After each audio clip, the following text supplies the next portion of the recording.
Hey Eurovision fans, Raiven will represent Slovenia with the song Veronika. We're going to listen and react to the music video, then we're going to go through Slovenia's results in the last 10 years, how they've been doing, and what possible strategy they could come up with to get themselves their first top 10 finish since 2001. So let's kiki. If you're new here, welcome. My name is Tom. I'm an Irish Eurovision analyst, and you can find all of this stuff on my Eurovision channel. I'm only going to give a brief description of Raiven because I already talked about her quite a lot in my artist announcement video that I did. I'll give you the short version now. She's already entered their national final 3 times before, so the delegation know her pretty well. She's got like a cool, edgy feel to her music, kind of pop electronic alternative. She's a mezzo-soprano. She plays the harp. So really talented musically, has a lot of actual like musical training. And she's been someone who has been considered as a potential internal selection for a while. She's not like huge in Slovenia, but she's well known within the Slovenian Eurovision community, obviously because she was so close to winning the national final. I think she came second twice and third once. I'm really happy that she was chosen. I think she's a really interesting artist. The song is called Veronika, which is a reference to the first woman who was ever put on trial for witchcraft in Slovenia. She was found innocent, but then she mysteriously died anyway. So kind of a sad story, the kind of crap that women had to go through back then will still go through nowadays, but it was even worse back then. So I'm hoping for something magical, mystical, a bit of witchery. That would be super cool, give a little bit of Games of Thrones atmosphere. This is the second year in a row that Slovenia have internally selected. I think it's a cool new strategy for them. We're gonna see now, did it work? I'm probably gonna have to distort the audio. I'll do the minimum amount possible. I may have to block the visuals as well. If you want to see the original, you can check that out on my Patreon. Okay, I'm very excited for this. This is only our 4th official song of the year. Okay, this is Raiven singing Veronika, one in on my secret bang. Ooh, eerie beginning. I think we saw this in the clip. Oh, it's in Slovenian, so pretty. Oh, what a gorgeous, haunting beginning. Really expensive, gorgeous imagery, lots of blues and dark, somber colors. There's a man's voice coming in, which is really pretty. Very mysterious, giving me like a ancient feel. Ooh, lot of atmosphere. This sounds really special, unique. That's really pretty singing. This feels very earthy. Ooh. Gorgeous visuals, very earthy, natural. With these lot of like bare skin as well.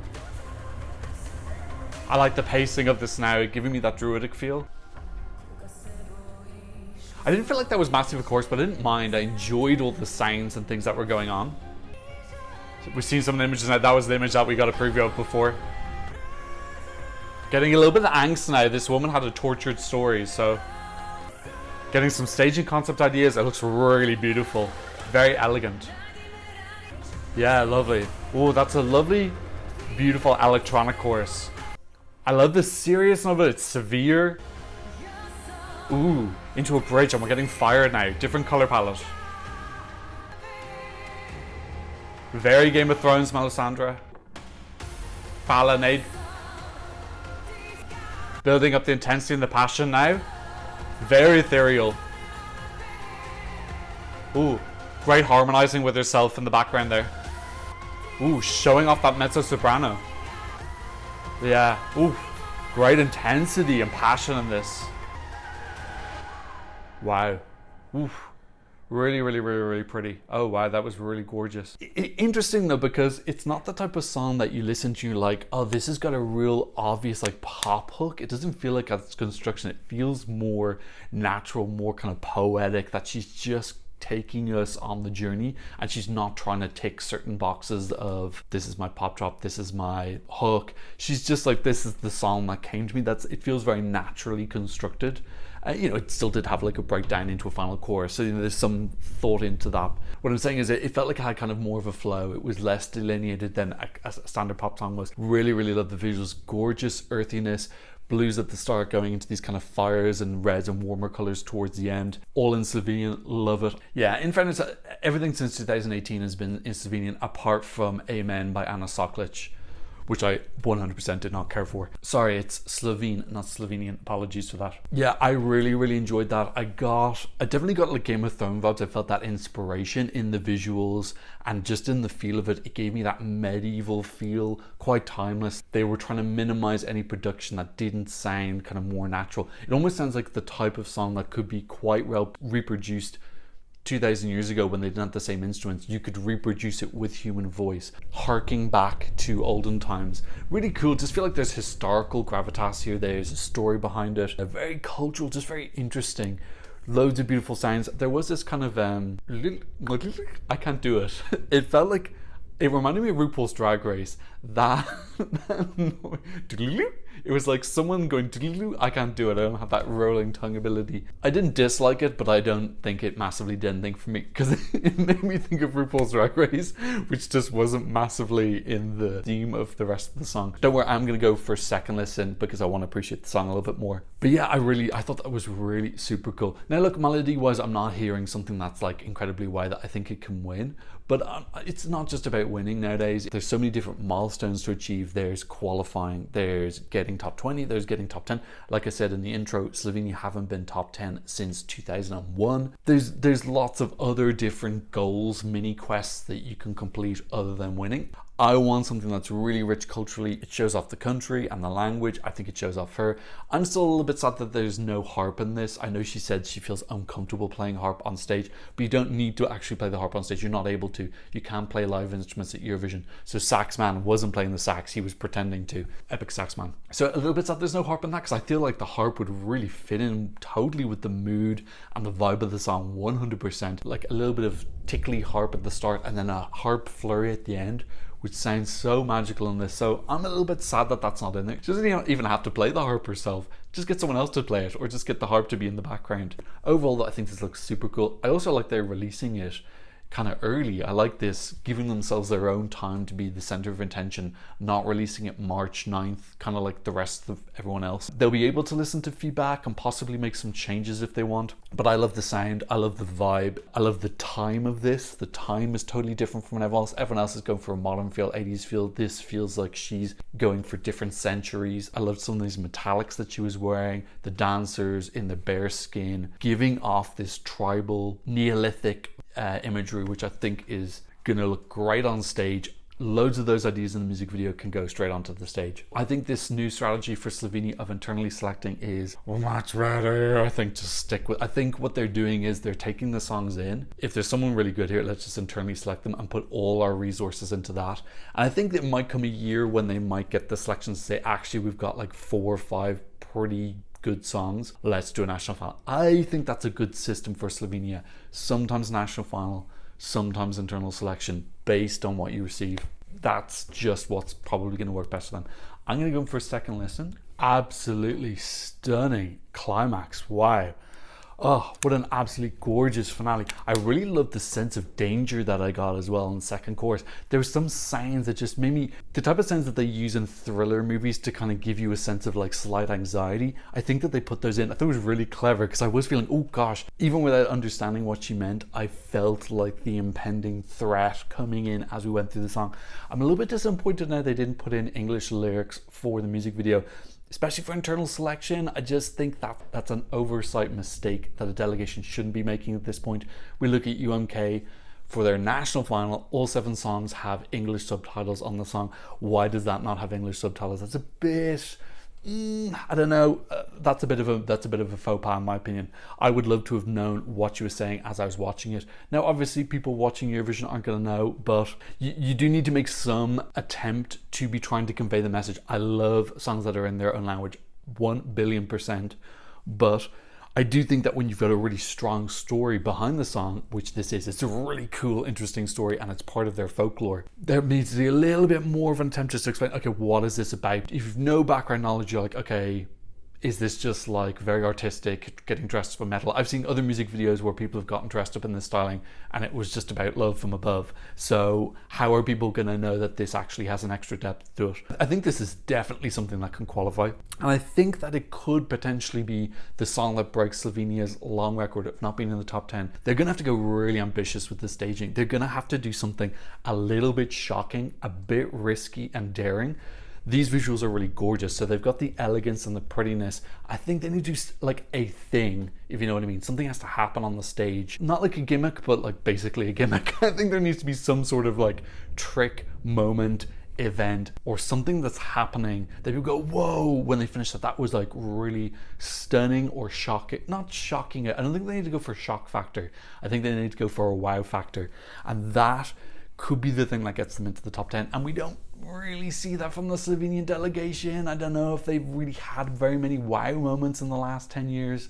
What are the wow moments from the Slovenian delegation staging wise? Hvala Ne, the music cutting off, that's not a wow moment. I thought that was a little bit cringe. I can't think of anything the Slovenian delegation's ever done. So it's time for them to step their puppies up and really deliver. Raiven is a really interesting, artistic, thoughtful person, and I think that she could maybe bring that magic. So I think this is a really clever internal circulation. Like last year's staging was fine. Their staging is fine. I'm not saying it's bad, but it's not elevating, it's not wowing me. And you've got to do that if you want to get into the top 10 nowadays. You've got to bring a good song, but also elevate with your visual package. Give it a story, give it a context, make it a moment that people remember. So will this qualify? I'm pretty confident that this will. This should do, unless they really mess it up staging wise. And if we look at Slovenia's qualification record recently, they're 50% in the last 10 years, tending to follow this pattern of 2 qualifications, 2 non, 2 qualifications, 2 non. So if that pattern does continue, this should qualify again. Again, let's have a look at the results over the last 10 years. So overall, they're ranked 38th of the 44 countries who have competed in the last 10 years. So that's not great, you know, they're in the bottom 10. That's down to, you can see, coming 39th in 2013, 40th in 2017, 40th in 2022. So quite a lot of bottom place finishes and just really lacking impact. 2019 coming 15th, that was Sebi. That was amazing. Really, really cool song. And again, actually that was a moment. I take back what I said earlier. That was a great moment by the Slovenian delegation. Was that Slovenian delegation or was that Zala Kasper? I'm not sure, but that is the only standout moment I've got in recent years.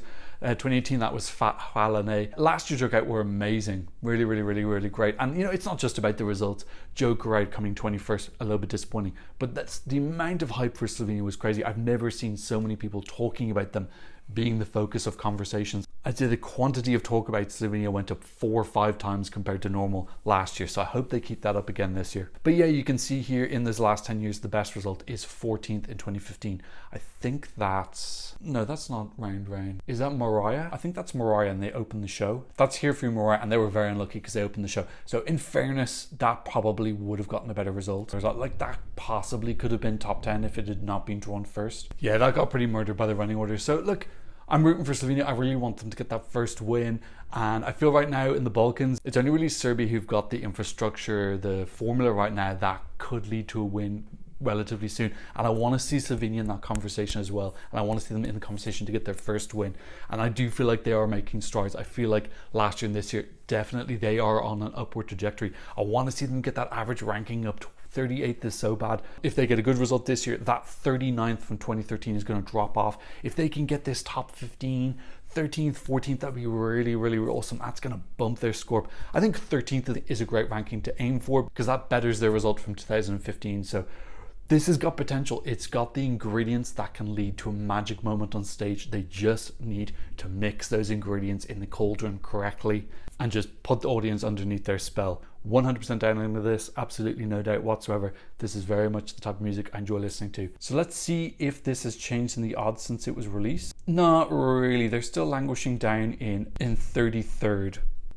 And there's actually quite a few people who are betting against this on markets where you can bet against songs. I think it'll move up eventually. I think this is very much the type of song that when the visual package comes out on the stage and they manage to reproduce some of that really cool imagery, this is when it can go up a little bit. But I understand why this isn't getting odds to win because it doesn't have that winning hook that we would usually associate with the winning song. So I get that. Keep in mind, these are just the odds to win. If you had odds to come top 10, for example, I think this actually would be doing pretty well, or odds to qualify, it would be doing very well as well. We're just looking at one specific market.